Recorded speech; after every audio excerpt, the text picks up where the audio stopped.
ظالموں کا ٹھکانہ نہیں ہوتا ہے۔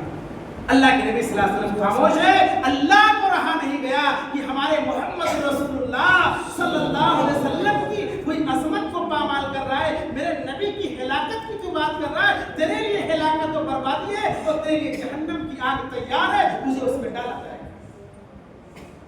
اور آگے بڑھیں، آپ صلی اللہ علیہ وسلم کی مصیبتیں بڑھتی جا رہی ہیں۔ کیوں بڑھتی جا رہی ہیں؟ وہی مکہ کے لوگ جب آپ صلی اللہ علیہ وسلم نبی نہیں بنائے گئے تھے،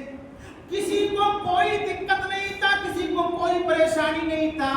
سب لوگ صادق بھی مان رہے تھے، سب لوگ امین بھی مان رہے تھے، اور نبی بننے کے بعد بھی لوگ آپ کو صادق اور امین مان رہے تھے، کسی کو کوئی دقت نہیں تھا۔ 40 سالہ زندگی سے کسی کو کوئی دقت نہیں تھا۔ 40 سال میں جب اللہ نے آپ کو نبی بنا دیا اور نبی بننے کے بعد جب آپ نے لوگوں سے یہ کہا کہ او لوگوں اللہ کی ایک عبادت کرنے والے ہو جاؤ، اللہ کے سوا کسی کی عبادت نہ کرو، تو وہی مشرکین مکہ، ان مشرکین مکہ کو محمد ابن عبداللہ سے کوئی اعتراض نہیں تھا، لیکن جب آپ نے جیسے ہی کہا میں محمد الرسول اللہ بھی ہوں، اللہ نے مجھے رسول بھی بنا دیا ہے، تو وہی مشرکین مکہ آپ کے دشمن بن گئے۔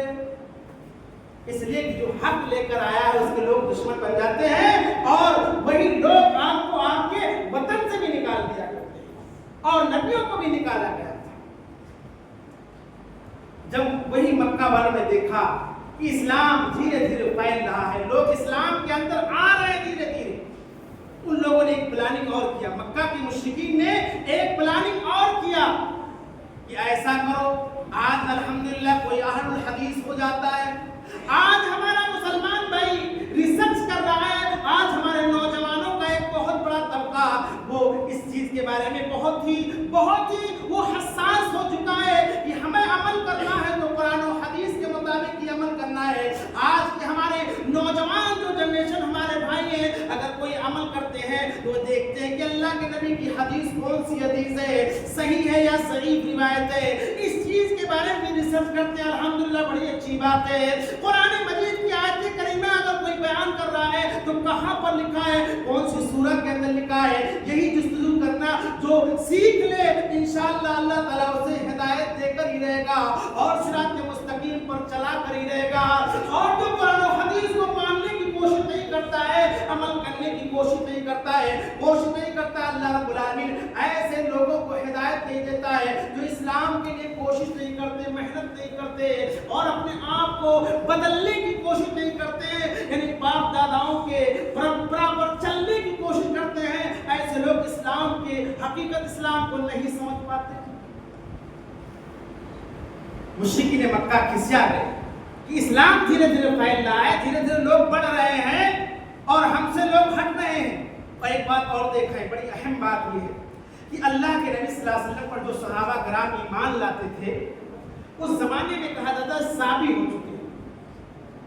ہو چکے ہیں، بے دین مشرکین مکہ یہ جان سمجھتے تھے کہ ہمارے باپ داداؤں کا دین ہی اصل دین ہے، اور محمد رسول اللہ صلی اللہ علیہ وسلم جو دین پیش کر رہے ہیں یہ نیا دین ہے۔ اور آج کے زمانے میں اگر کوئی الحمدللہ قرآن و حدیث پر عمل کرنے والا ہو جائے تو کہتے ہیں وہابی ہو گیا۔ حالانکہ وہابی یہ ہم نے کوئی لقب نہیں دیا ہے، نہ ہمارے عالموں نے کوئی لقب دیا ہے، وہاب عطا کرنے والا یہ اللہ کا نام ہے، عطا کرنے والے کا بندہ۔ تو بتانے کا مقصد پیارے مسلمانوں یہ ہے کہ دنیا ہم سے کتنی بھی خفا ہو جائے ہمیں کوئی فرق نہیں پڑنا چاہیے، ہمیں اللہ اور اس کے رسول صلی اللہ علیہ وسلم کے فرمان کے مطابق عمل کرنا ہے، یہ ہمارے اندر یہ مشن اور جذبہ ہر مسلمان کے اندر ہونا چاہیے۔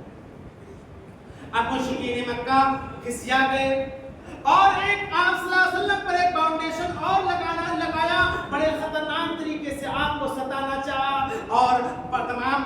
بنی ہاشم کو ایک گھاٹی کے اندر بند کر دیا گیا۔ نبوت کے 7ویں سال یہ واقعہ پیش آیا، نبوت کے 7ویں سال آپ صلی اللہ علیہ وسلم کو ایک گھاٹی کے اندر، اور آپ کے قبیلہ بنی ہاشم کو، اس میں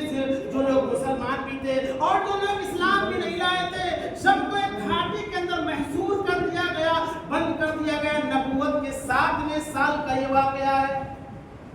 نبوت کے 7ویں سال کا یہ واقعہ ہے کہ ایک گھاٹی کے اندر آپ کو بند کر دیا گیا، اور مشرکین مکہ نے پلاننگ کیا نہ ان سے ہم شادی کریں گے، نہ بیاہ کریں گے، نہ آنا کریں گے، نہ جانا کریں گے، نہ ان کی میت میں ہمارا آنا جانا ہوگا. یعنی بالکل سوشل بائیکاٹ ان مسلمانوں کو کر دیا جائے اور نبی کے قبیلہ والوں کو کر دیا جائے. ابو لہب ساتھ میں نہیں تھا، وہ الگ تھا، انہی مشرکوں کے ساتھ تھا. 3 سالوں تک صحابہ کرام پر، اللہ کے نبی صلی اللہ علیہ وسلم پر اور قبیلے بنی ہاشم کے جو لوگ آپ کے ساتھ تھے ان تمام لوگوں پر 3 سالوں تک مکمل لاک ڈاؤن رہا اور کوئی کھانے پینے کا سامان بھی صحیح طریقے سے اس گھاٹی کے اندر میسر نہ ہوتا تھا. اس جلن میں ان لوگوں نے کیا تھا کہ ان کو قید کر دیا جائے، اسلام بڑھ نہ پائے اور اسلام کی اشاعت نہ بڑھ پائے. لیکن اللہ جو چیز بڑھانا چاہے اسے کوئی روک نہیں سکتا. آپ صلی اللہ علیہ وسلم کو اسی گھاٹی کے اندر قید کیا گیا، صحابہ کرام کو اور قبیلے بنی ہاشم کو قید کیا گیا. صحابہ کرام اس منظر کو بیان کرتے ہیں پیارے مسلمانوں، آنکھوں میں آنسو آ جاتا ہے، دل لرزہ برندام ہو جاتا ہے. ہم پر اور آپ پر جب لاک ڈاؤن جب لگا تھا 3-4 سال پہلے، ہم لوگ کتنے پریشان ہو گئے تھے، کتنے بے چین ہو گئے تھے. ہم کیا کھائیں گے اور کیا پئیں گے، کیسے رہیں گے، مال ہمارے پاس کیسے آئے گا. صحابہ کرام پر 3 سالوں تک مکمل لاک ڈاؤن لگا رہا، ان مشرکوں کی طرف سے لگا رہا اور یہ حالات و سچویشن ہو گئے تھے کہ صحابہ کرام بیان کرتے ہیں، اللہ کے نبی صلی اللہ علیہ وسلم نے بیان کیا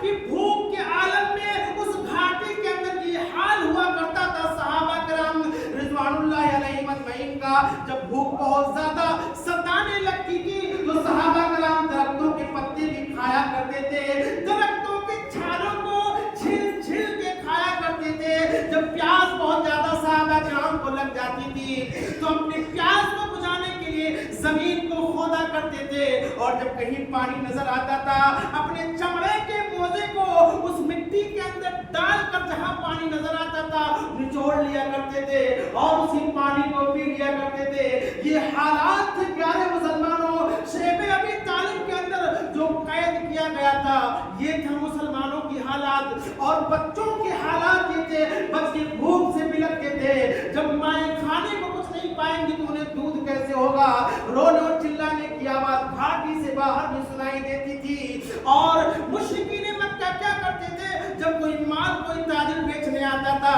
اونچی داموں میں خرید لیا کرتے تھے، بڑھا چڑھا کر خرید لیا کرتے تھے تاکہ مسلمانوں کے پاس کوئی مال نہ پہنچ پائے.